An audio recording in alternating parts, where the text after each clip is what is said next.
नमस्ते दोस्तों, आज के वीडियो में हम सीखेंगे एलसीएम और एचसीएफ के सवाल। तो चलिए स्टार्ट करते हैं। पहला सवाल है, दो संख्याओं का अनुपात 4:5 है। दो संख्या, ये पहली संख्या, ये दूसरी संख्या, इनका अनुपात है 4:5, ठीक है। और उनका एचसीएफ 6 है। आपको दिया गया है एचसीएफ 6। याद रखना, जब एचसीएफ मालूम हो तो आप अनुपात का भी एचसीएफ मालूम करेंगे। 4 और 5 का एचसीएफ 1 आ जाएगा, क्योंकि एक ही वो संख्या है जो इन दोनों को घटा पाएगी। तो इस एचसीएफ में अनुपात की एचसीएफ से डिवाइड करेंगे तो 6 ही आ जाएगा। तो 6 का गुना 5 से कर दो 30, 4 से कर दो तो 24, ठीक है। अब आपको बताना है एलसीएम, यानी कि संख्या हमें पता चल गई 24 और 30 है। 24 और 30 का हमें एलसीएम बताना है। अगर आपको एलसीएम निकालना नहीं आता तो मैं आपसे एक ही बात कहूंगा कि जो बेसिक तरीका आपने सीखा था एलसीएम निकालने का, उसी से निकालने कभी गलत नहीं होता, ठीक है। तो 2 से कटा दो 12 बार में, और ये 15 बार में। 2 से कटा दो 6 बार में, 15 नहीं कटेगा। 2 से कटा दो 3 बार में, 15 नहीं कटेगा। अब 3 से कटा दो 1 बार में, ये 3 से 5 बार में, और 5 से कट गया, ठीक है।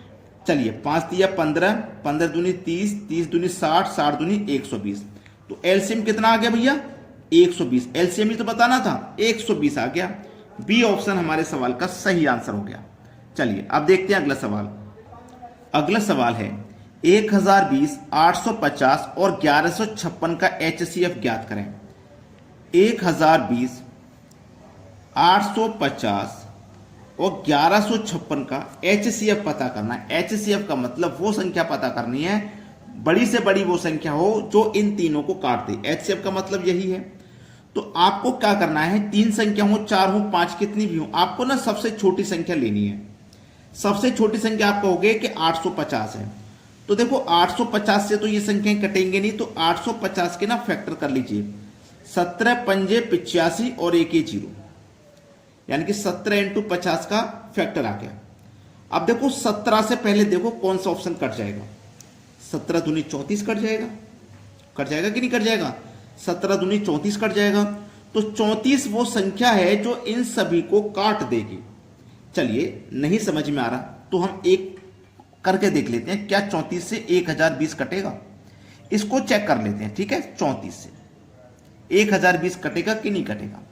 अगर मैं 34 से इसको कटाऊंगा ना 1020 को, तो अभी पता लग जाएगा कट रहा है कि नहीं कट रहा। 34 का पहाड़ा 3 बार पढ़िए। 34 का पहाड़ा 3 बार। 3 चौको 12, हासिल लगा 1, 3 तिया 9 और हासिल का 1 10। 102 है ना।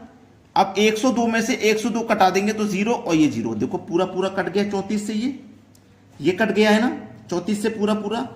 इसको भी करना चाहो तो इसको भी चेक कर लो। 850 को देख लीजिए 34 से कटा करके, ठीक है। 34 से कटा करके देख लो। 34 का मल्टीप्लाई 2 कर दीजिए। 2 चौको 8, ठीक है। 2 तिया 6, 68। 85 में से 68 कटा दो भाई। 85 में से 68 कटा दो, इधर से हासिल ले लो। 5 में से 8 गया है 7, 15 में 8 60, 7 में से 6 जाएगा तो 1, 17 हो गया, और 1 0, 170। 34 से 170 कटेगा कि नहीं कटेगा? 34 से 170 कटेगा कि नहीं कटेगा भाई? 34 से चलिए देख लेते हैं। अब देखो मैं 34 से 170 के पास के पहुंचूंगा तो मैं पहले 35 से पहुंचता हूं। 35 से 3 बार में 105, यानी कि 3 बार में 34 से 102 कट जाएगा, और 34 से 102 कट गया ना। और 34 से 34 दूनी कट गया भाई, कट गया। 7 बार में कट गया। मल्टीप्लाई 7 करके देखते हैं, ठीक है। 7 चौक 28, नहीं कटेगा। 7 बार में नहीं कटेगा ये दोस्तों। 7 बार में नहीं, 5 बार में कट जाएगा, ठीक है। 5 चौको 20 का 0, हासिल लगा 2, 5 तिया 15 और 2 17, देखो कट गया। 5 बार में पूरा पूरा कट गया। चाहो तो इसको भी देख लो आगे कटा करके। मैं कटाऊंगा तो वीडियो थोड़ा बड़ा हो जाएगा, और सॉल्यूशन आपको पता तो लग ही चुका है, तो आपको वीडियो बड़ा करने की जरूरत नहीं है। आप खुद से भी प्रैक्टिस कर सकते हैं, इसका सॉल्यूशन कर सकते हैं। तरीका मैंने आपको बता दिया है। अब देखते हैं अगला सवाल। अगला सवाल है 108 और 198 का एचसीएफ ज्ञात करें।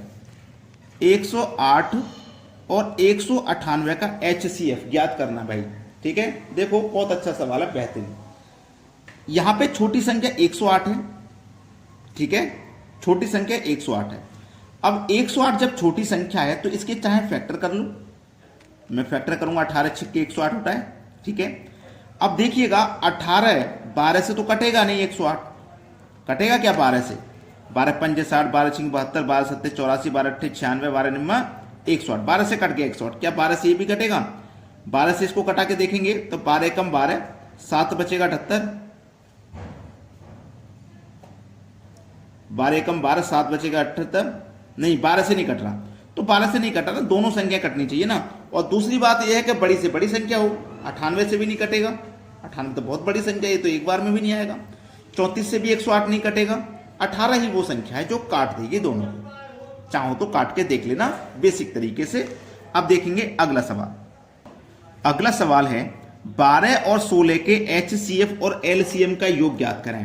भाई 12 और 16 का हमको सबसे पहले तो HCF निकालेंगे, तो HCF आ जाएगा 4, सीधा सीधा। 4 वो संख्या है जो इन दोनों को कटा देगी, 4 से बड़ी और कोई संख्या नहीं है जो दोनों को कटा दे, तो 4 HCF हो गया।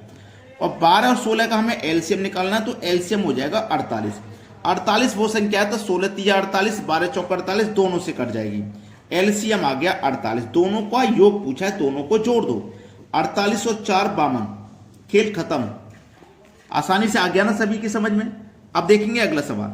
अगला सवाल 35 और 42 के LCM को 32 और 40 के HCF से भाग कराएं। बड़ा ही अच्छा सवाल है। 35 और 42 के LCM को 32 और 40 के HCF से भाग कराएं। तो पहले तो 35 और 42 का LCM निकाल लो। 35 और 42 का LCM निकाल लीजिए, ठीक है। 2 से कटाऊंगा, 35 नहीं कटेगा, 42 कट जाएगा 21 बार में। अब 3 से कटाऊंगा तो भी 35 नहीं कटेगा, 3 सत्ते 21 कट जाएगा 7 बार में। 7 पंजे 35, 7 एकम 7, और ये कट जाएगा 5 बार में, ठीक है। चलिए इनका मल्टीप्लाई करेंगे। 5 सत्ते 35, 35 दिया 105, 105 का गुना करो 2 में, तो ये कितना हो जाएगा 210। LCM हमने निकाल लिया है, कितना है 210। अब इस 210 में ना भाग करना है 32 और 40 के HCF से। 32 और 40 का HCF, 32 और 40 का HCF हो जाएगा दोस्तों 8। 8 वो संख्या है जो 32 और 40 दोनों को कटा रही है, तो 8 से इसमें भाग करना है।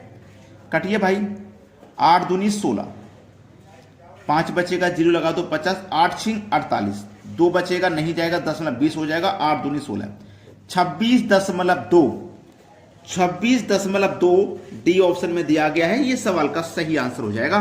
अब देखेंगे अगला सवाल। अगला सवाल है 192 और 480 का LCM x के 100 गुना से 60 अधिक है, x का मान ज्ञात करें। बड़ा ही अच्छा सवाल है, बेहतरीन। देखो 192 और 480 का जो LCM आएगा ना, मैं सीधा सीधा डायरेक्ट लिख देता हूं, 960 आएगा। 192 और 480 का LCM आप निकाल के देख लेना। 192 लिखना, 480 लिखना, कटा देना 2 से, ठीक है, जो बेसिक तरीका है। मैं डायरेक्ट लिख देता हूं, 960 आएगा। अब बोला है उसने कि LCM x के 100 गुना से 60 दी है। ये जो LCM ना x के का मतलब मल्टीप्लाई 100 गुना से, x का हमने 100 गुना कर लिया, उससे 60 अधिक है तो हमने 60 अधिक भी कर लिया, ठीक है। क्लियर इतनी बात। अब समझना प्रश्न को, ध्यान से समझना कि यहां पे जो 60 है ना प्लस का, ये इधर के माइनस का 60 हो जाएगा। तो 960 में से 60 को माइनस कर देंगे तो केवल 900 बचेगा। इधर आ गया x गुने 100, ठीक है। अब देख लो 2 जीरो से 2 जीरो कट जाएंगे बराबर में, तो x का मान हमारा कितना आ गया 9। यही सही जवाब है। x का मान बताना था जो कि 9 है, यही सही जवाब है, डी ऑप्शन। सभी बच्चों से एक ही बात मैं बार बार कहता हूं कि वीडियो को लाइक किया करो, लेकिन आप लाइक नहीं करते हो, ना ही शेयर करते हो, गलत बात है। लाइक और शेयर किया करो, ठीक है दोस्तों, धन्यवाद।